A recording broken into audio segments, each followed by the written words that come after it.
Brodes Media.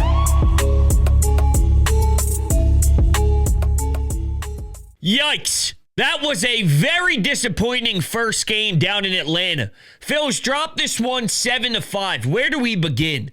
Zach Wheeler definitely wasn't his sharpest, but when you have criminal, poor defense, woof. Man, that is so costly, it's not even funny.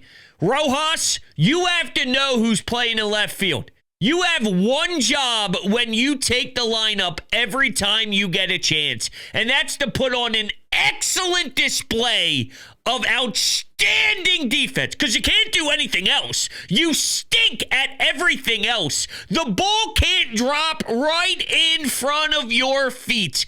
And even if Sosa's saying what, it doesn't matter. It doesn't matter. You're center field. You are the officer out there. You are the guy, the leader, the one that gets to call off everybody and their mother. So you should have extra sense of urgency, knowing there's somebody out there who is not used to playing that position whatsoever. That's pathetic. That really is. That pisses me off, because if anything, you should be more vocal. You should be louder. And then when it happened and they throw the ball in afterwards, he's talking to Edmundo Sosa, and I don't know what's said in the dugout. I don't know what's said with coaches, but it was almost as if there was a conversation on what went wrong. There's no conversation. Johan, there's no conversation. I should have seen instantly, I fucked up. That was my mistake. I should have done what I needed to do. I'm wrong. That's terrible. Now, what I loved was the response. Unfortunately, it didn't mean a damn thing. Kyle just sent a ball. 430 plus feet off Chris Sale? The guy is ridiculous. He's hitting a triple. Nicky Two Bags is getting in on all the action with the snap of their fingers after Zach Wheeler gave up that home run. The Phillies were there with swag. But what the hell happened afterwards? They're only base runners late. 2 walks. The bottom of the lineup, which helped carry them over the last, I guess since the start of the season, to be fair, they were non-existent. They tried everything to get Sosa in there, and I don't blame them for giving that a whirl. But the truth is, we need to have some harsh decisions about it, or harsh discussions, I should say, about it, because didn't it feel as if the ball was literally glued to left field all day long? The catch was magnificent to rob a home run, but there's a lot more involved than just that wow, unbelievable, once-in-a-lifetime Edmundo Sosa type play as he's tracking the ball. I mean, it felt like everything went to left field. He doesn't know if he's going to throw it home. He doesn't know if he's going to throw it to third. He releases the ball weird in midair. I mean, look, I'm not telling you he can't continue to grow at the position. I like his bat, and I do think it's a calculated risk. But at the same time, man, you can see how it's a little shaky and it's a little uncomfortable. And let me just point this out. By the way, Zach Wheeler, I'm not giving him much blame. He wasn't his sharpest. He did walk a bunch of guys, which is just uncommon for him. But again, I hate to do this because I guess I just cornered myself into the biggest Aaron Nola supporter in the history of Aaron Nola supporters, even though I'm not. He allowed 2 homers today. 1 was brought back over, but that's 2 homers today. If Zach Wheeler allows 2 homers in a day, I'm just saying, what does that say for some of these other pitchers out there? He allowed 2 homers today in a big ballpark. I'm just saying. That did happen. So cool your jets the next time Aaron Nola allows a homer. This stuff happens. Quite frankly, all of our starters seem to have some issues right now with the ball flying out of the ballpark. All right, what else do we got? Man, that offense, it just went super quiet. The bullpen. Matt Strom limited the damage. when Rob Thompson went and pulled Zach Wheeler. A very tough spot to be in. A lot of traffic on the bases. There's a sac fly that scores a run. And then from there, you really do limit the damage. So Matt Strahm did what he needed to do there. The problem is, after that, Kerkering, not good enough. And Tanner Banks is a wasted space anyway. So I don't know. The backstop. JT can't get the ball out of his glove. The chalk. Here's another run to help with the separation. And what I can't do is pretend that this series isn't a big deal. Yes, it's early April. Yes, there's plenty of time for both of these teams to be significantly different from who they are now. And you know that there are valuable pieces that the Braves are missing. One of them, though, PEDs related, and he's not going to be able to be utilized in the playoffs if the Braves even get there.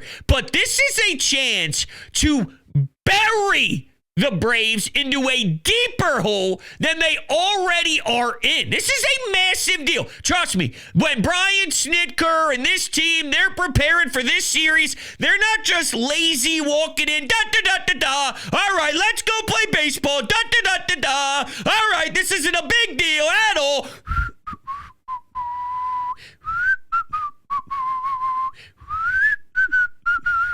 No! Let's fucking go! We got a baseball game to win, and we can't get smacked by this team who's leading our division right now. We already are in trouble. We already started off the season so piss poor. We gotta make a statement now to this team that we are facing. That's the way that they are entering Truist Park every single night right now, with the Phillies facing up against them. And you had a chance to counter that attitude and counter that edge. The problem is nobody showed up except for two guys, Kyle and Nick. That's it. So that irritates me a ton, that you understand how much emphasis Atlanta is putting on this game, how much they really care, because in a way, there's a desperate mode involved. And I remember when I was sitting through this game and the Phillies responded quickly to the Braves taking the lead. I mean, let's be honest, you start off the game 1-0. That's great stuff. First inning, trying to be loud, trying to be annoying, trying to be pesty. Outstanding stuff. I know it's not overwhelming with 3-4 runs early, but one run, you're the top of the inning. It just started. Chris Sale's on the bump. There's no better than what you do. I mean, yeah, there is. You could go up 6-0. But you get my point. It's a nice way to establish some life early on to let the Braves know we're coming. You lose the lead, you gain it back, and I remember saying to myself, this Braves team just looks flat. This Braves team, knowing how they should have walked through Truist Park to get ready for this game and how they were going to prepare mentally, they look lifeless for a group that should be so hungry and starving to win this game. And then what do you know? The Phillies just flatlined. Talk about lifeless. Talk about flat. And I must say, too, the Alec Bohm stuff, it just continues.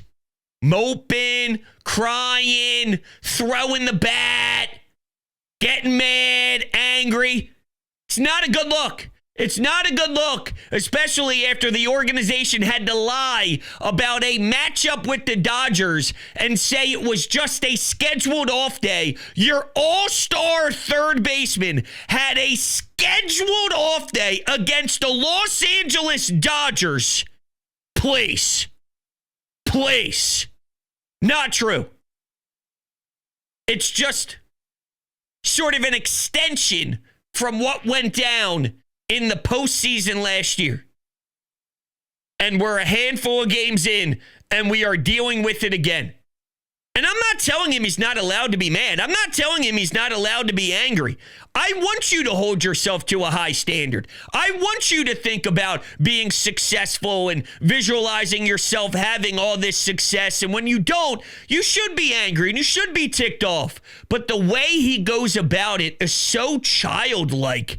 You got to remember, there were so many quotes about Rob and how proud he is of who Alec Bohm became throughout the offseason, what he learned, how he can mature and how he will mature and all this stuff. And yeah, maybe some of it is just manager speak. And the more and more I already digest some of the Alec Bohm experience this year, I think he was hoping and praying and almost talking, hopefully, it into existence. But the truth is, it's already there. See, you could tell there is a clear difference. And it's not just moping. It's how many pitches he saw in some of those games previous this year, which means there's no actual reflection to what got him benched last year in the postseason. But my point is, I could take a look up and down this lineup. And while it's not as if every single person is producing at the highest clip in the world, there is a clear difference between how some of these men are looking in the box, how they are different when it comes to swinging at certain pitches, and how they are clearly putting a lot of focus on what they need to clean up as a team. Walk rate as a team, strikeout rate as a team, chase rate as a team. There is clearly this buy-in factor from majority of these guys. I don't know if Bohm is buying in as much as everyone else. So yeah, listen, there's at-bats that you would like to have back. It's never going to be perfect. There is always a way that you have to not just learn what you need to do, but then the actual application part of that. Yeah, there's going to be ups and downs. There's going to be times where, you know what? That's what we've been working on. That's what we've been thinking about. Next time I know I got to be better there. It's not just going to be a snap of the fingers and you're automatically just perfect to a T. So I acknowledge that, but it doesn't seem he's as willing to buy into the maturity factor and clearly pitch selection stuff. And that's not a good thing. When I project out long-term what's been going on so far with Alec Bohm, that is a terrible, terrible start. You couldn't have actually started worse. If I gave you the worst Alec Bohm hypothetical to start this season, we are essentially living in it, if I'm being honest with you. Now, let's take a look here at what Rob Thompson had to say post-game, because I need to hear his remarks. He's going to say, I'd imagine, the standard, hey, we need to have Rojas call that ball off, and Mundo Sosa is out there. He needs to be very vocal and know about it. All right, so let me look at some of the things Michael Barkhan's tweeting out. Sosa, overall, as the night got darker, he had a little bit more problems. Ball in center field, that was Rojas's ball. Put him on his heels a little bit. He needs more reps. What else? Wheeler on his velo, down a tick, especially later in the game. He didn't say anything, maybe because it was cool. I don't know. Thompson on the Rojas ball. He has to be the cop out there. He was saying you, but you shouldn't say anything. It's disappointing we put some good bats against Sale. Castellanos, Schwarber had good nights. He was saying you. Oh, is he implying? I got to actually hear him talk. Rob Thompson, that is. Maybe Edmundo Sosa was saying you. And that's what caught Rojas off guard. Rojas couldn't be saying you to Edmundo Sosa, right? And then that stopped Edmundo Sosa. Either way, it's garbage. I guess it could have been that. And that's why Rojas just didn't do anything and the ball dropped right in front. If that's the case, that's extremely disappointing on the Rojas front. Either of them are, but you're the center fielder screaming you. And the ball drops right in front of your feet. I don't know. That aggravates me. What doesn't aggravate me, though, is my lawn and green lawn fertilizing, because they have taught me so much about how I need to continue to take care of my lawn so it can look as gorgeous as humanly possible. They are based in the Philadelphia area, and they are the best in the market. Green Lawn Fertilizing are experts in New Jersey, Pennsylvania, and Delaware, and so knowledgeable. They've created their own custom blend that helps your lawn recover, and the first round is so important to get the groundwork started. So what you need to do is check out the link down below in the description right now, and Green Lawn Fertilizing is offering you 2 free treatments. That's right. 2 free treatments and 10% off for all of you out there when you sign up with the link down below. It'll tell them Brodes sent you. So it'll say, hey, I was listening to Brodes. He told me about you. I really need to get my lawn established. I really need to have my lawn looking beautiful. I want my house to look like Brodes' house so I can have the most beautiful lawn in the history of lawns. How can I get started? Bada bing, bada boom. You talk to them, and before you know it, they start the process. They get their treatments going, and once it starts going, I'm telling you, you are going to fall in love with your lawn as you see it progress throughout the treatments. It's a no-brainer. It has changed my life. My neighbor actually said something to me the other day. I said, Dan, what are you doing over here? I can see a big difference. I said, hey, green lawn fertilizing. It was such an awesome experience. All right. What else? Bryce? We need more from Bryce. The Bryce criticism is always a little murky. The Bryce criticism is always a little awkward. Nobody wants to step on the toes of criticizing Bryce Harper. Here's the truth. We need more from Bryce Harper. Bryce Harper's not doing enough. I need to see a massive splash. Now, once he gets going, you know there's going to be a month where my guy hits 430. And he's ripping bombs left and right. We need that, though. We do. We need that. What Kyle Schwarber's doing before we even get to June, I need a little taste of that from Bryce. But how about Kyle, man? Isn't it just ridiculous how much of a pure hitter he is?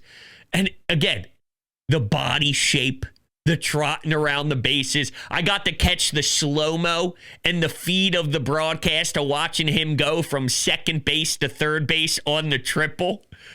How does he play Major League Baseball? I mean, well, because he hits a fucking ball 400 and a million feet off Chris Sale. That's how he does it. But I've never seen anything so dynamic like Kyle Schwarber playing baseball. It is the most gorgeous thing ever. Besides my lawn, it's the most gorgeous thing ever. And to pound on Chris Sale that way, whew, I would have liked to have done more damage, though, or do more damage. I would have liked to have done more damage against their bullpen. But we headed into this thinking, wow, it might be a masterpiece between two guys that are in the mix for Cy Young talks. And Chris Sale, he's so amazing, and he sort of turns some storylines around. And what he did to establish himself again in Atlanta was surprising. You're going up against Wheels. What do we got? Wheels, it was bizarre. It was bizarre. It's always strange when nights like that happen, and they don't come around very often. Now, I've seen some criticism. I'm curious how you feel out there when it comes to his game. When the team screws you over defensively and they make you throw 13 extra pitches, a handful of extra pitches, it costed them today. Now, I lean on the side of, I'm giving Wheels a free pass because he wins you a billion games throughout the season, and unfortunately, nights like this are going to happen. So that's the way I lean. But I did see this criticism, and I'm just throwing it out there because I'm curious how you may feel when you hear it. Hey, when somebody screws up like that, you need your ace to hold the fort down. You can't allow a homer there. You can't get beat up there. Get out of the inning. You're the guy. You're the stop the bleeding type of guy. You're the workhorse. I wish I could talk. You're the workhorse that grabs the ball and you say, hey, I get it. This is problematic. We're in a really rough spot. But since I'm the ace, don't worry about it. I got your back. But instead, it was the opposite. I don't lean that way. That's not how I feel. I just know that is sometimes what's thrown out there. I guess I'll go as far as this.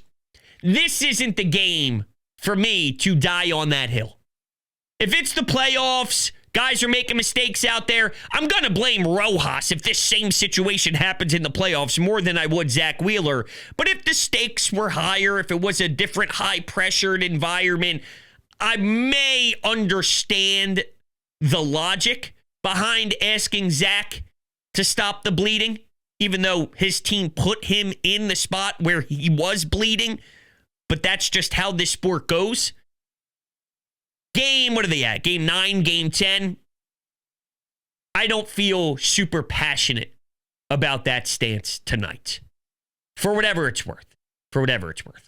All right, why don't we take some anytime hotline calls and react to how you're feeling out there after a pretty rough one to start off this series? Hey, Brodes.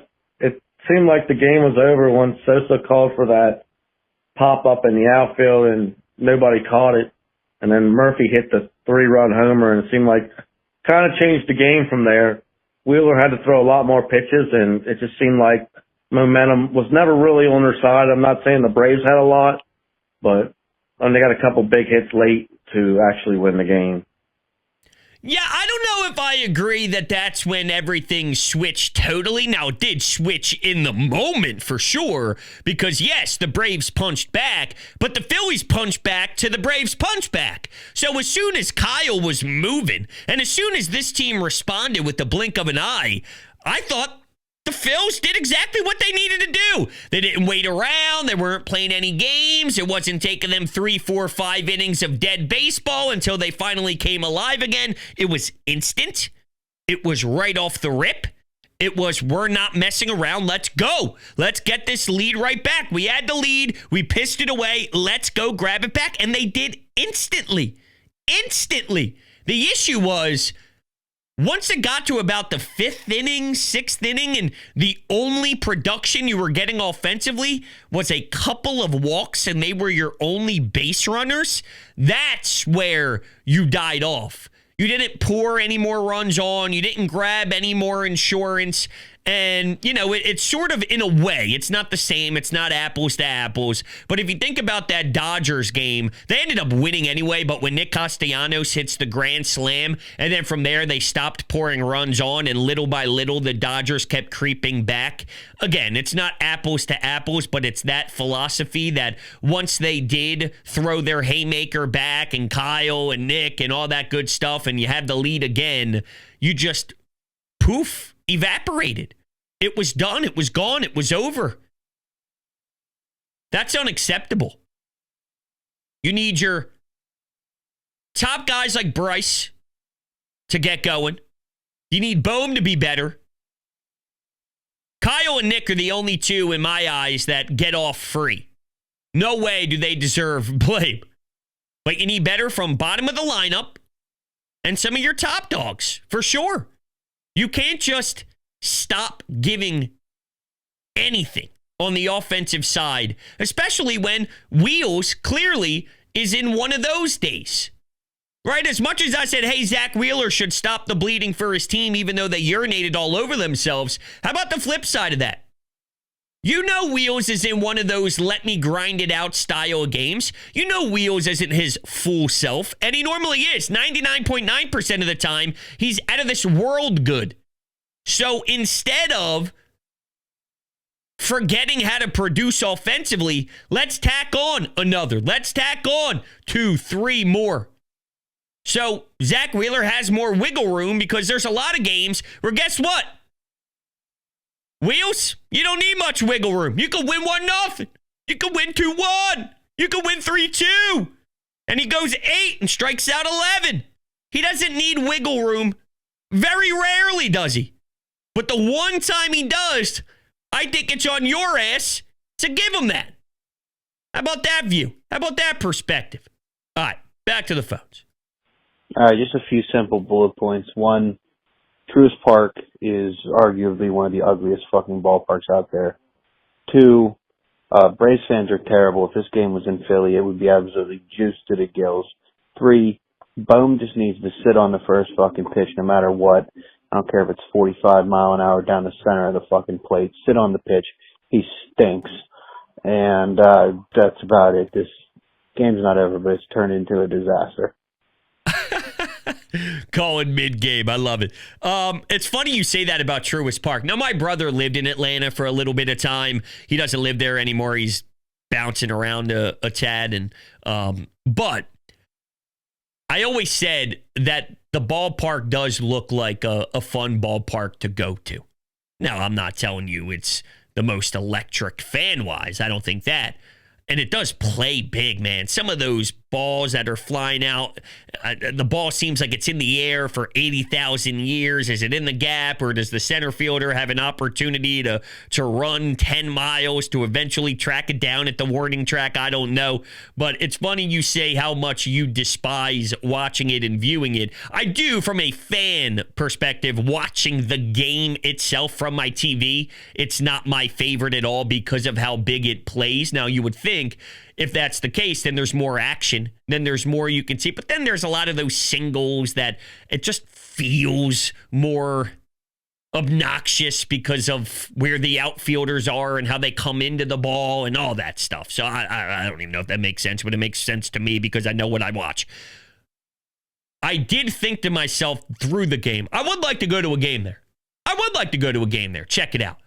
Apparently what they have surrounding Truist Park is beautiful, the way they're building just in general in Atlanta. And I don't know. My brother lived there. He said it was a great time. I don't know. Whatever that's worth. I don't know. I agree with you. Braves fans suck, though. Braves fans are just terrible human beings. Just brutal, disgusting humans.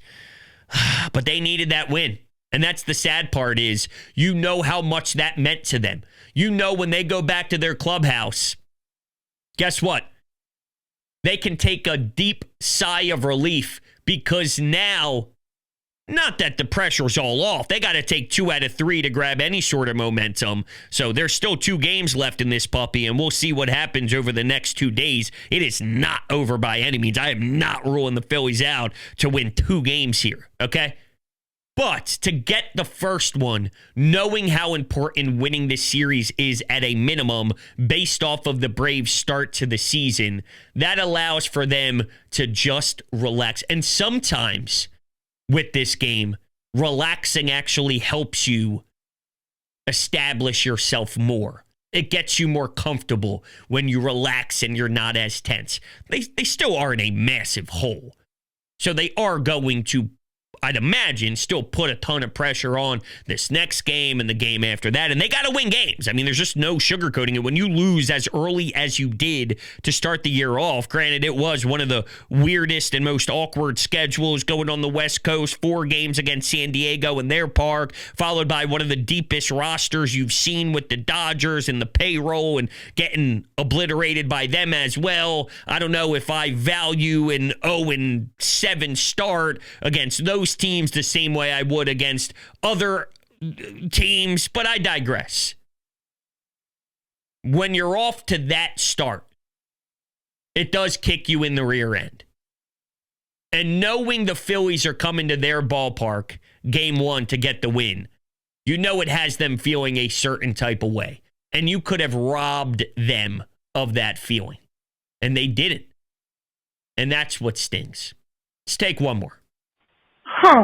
So Phillies lose first game to the Braves this year. I mean, listen, Braves are always playing us hard, always play us tough. It's gonna be frustrating playing these guys. But what drives me crazy to no end, Copper, you can't do that. Like, there was no reason after Sale left the game to stretch Wheeler. I looked at him. He's had 104 pitches. What manager what would go through your mind to say, I want to keep my starter out there till he cracks, basically? Like, I don't know if you didn't have awareness, but it was just too nonchalant. I don't have an issue with keeping Wheels in, ever. I'll always go down with my guys. I ain't got a problem with that. Wheels was battling. I'll take Wheels battling over Orion Kirkerin, over Matt Straub. No, when they pulled him, it made sense to pull him. But I wasn't sitting here screaming, Rob, you're a dope. Rob, you're an idiot. You got to get him out of the game now. How stupid. No. If anything, when we talk about premier guys, Luzardo, Wheels, you give them longer leashes. I'm cool with it. I actually like that. I actually like that.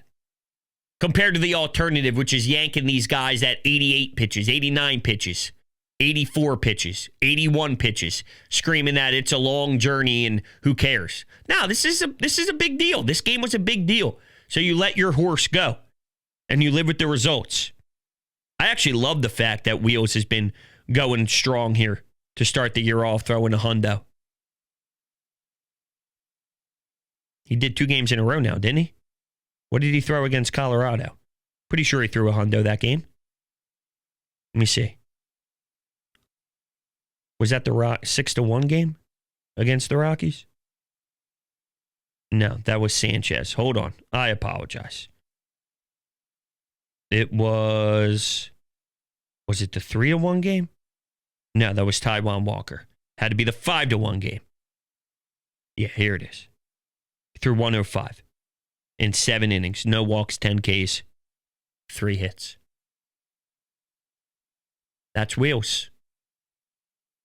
I got no issue with it. All right, everybody, that's going to do it. Thank you guys all so much for kicking it with me. I greatly appreciate it. You guys are the best. We'll be talking soon. Go Phils.